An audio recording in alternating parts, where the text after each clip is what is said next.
Assalamualaikum warahmatullahi wabarakatuh. Oke, baik, perkenalkan nama saya Muklis dari mahasiswa Pendidikan Teknik Mesin Universitas Negeri Padang. Nah, kali ini saya akan mencoba membahas tentang perencanaan pabrik. Nah, rekan-rekan pasti penasaran nih, apa sih itu perencanaan pabrik? Nah, untuk lebih lengkapnya, stay tune ya, jangan kemana-mana. Nah, baik, seperti yang saya katakan tadi, kita akan mempelajari tentang perencanaan pabrik. Nah, kita masuk ke slide pertama. Perencanaan bangun pabrik. Sebelum kita merencanakan, kita harus tahu dulu secara umum bahwasanya bangunan pabrik itu dimaksudkan untuk melindungi bahan-bahan atau peralatan yang berada dalam bangunan tersebut. Nah, lanjut dari keuntungan kita melaksanakan perencanaan bangunan itu, yang pertama yakni mengurangi work and process in factory atau terkendala bahan baku. Jadi bahan baku itu aman karena perencanaannya sangat sesuai. Lalu menekan biaya material. Nah, kenapa bisa dikatakan menekan biaya material? Kalau perencanaan kita sudah baik, maka cost atau perhitungan dari anggaran biaya itu sudah terpenuhi dengan baik. Lalu menekan biaya penyimpanan. Nah, ini sudah pasti. Kenapa demikian? Karena ketika perencanaan itu baik, maka daya tampung suatu pabrik itu akan lebih banyak dan penyimpanan itu lebih tertata rapi tentunya. Nah, setelah itu ada mengurangi waktu pengerjaan. Nah, ini salah satu keuntungannya mengurangi waktu pengerjaan.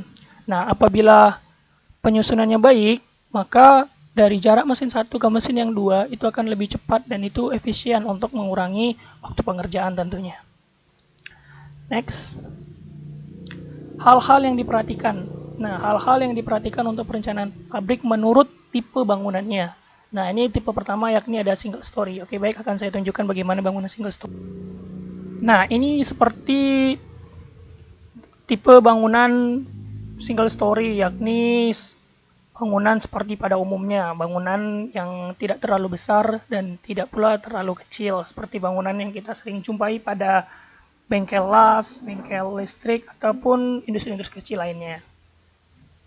Lanjut itu ada high bay and monitor tapes. Nah, ini hampir sama sih seperti single story, hanya saja dia lebih tinggi, ada tinggi nih, ada ruangan yang lebih tinggi. Seperti ini. Dia bangunnya lebih tinggi. Karena kalau lebih tinggi berarti ada mesin derek ataupun katrol yang bisa diletakkan di atasnya. Jadi di atas satu level dari atas bangunan single story. Nah, yang ketiga itu ada tipe bangunan multi-story. Nah, tipe bangunan multi-story ini seperti nih, perusahaan-perusahaan besar pada umumnya dia memiliki ruangan yang besar, juga luasnya besar, tingginya juga lebih daripada bangunan high bay dan single story tadi.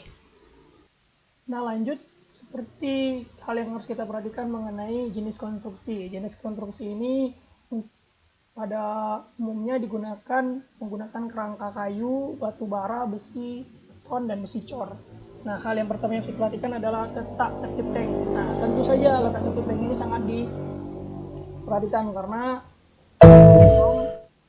pembuangan dengan pabrik itu berdekatan, pasti diberi jarak. Nah, itu sangat diperhatikan.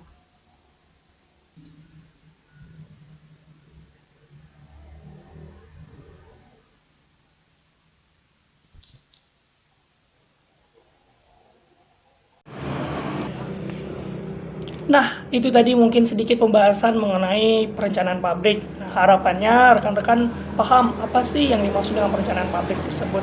Nah, mungkin dari video tadi ada beberapa salah kata, salah sikap, saya mohon maaf. Assalamualaikum warahmatullahi wabarakatuh.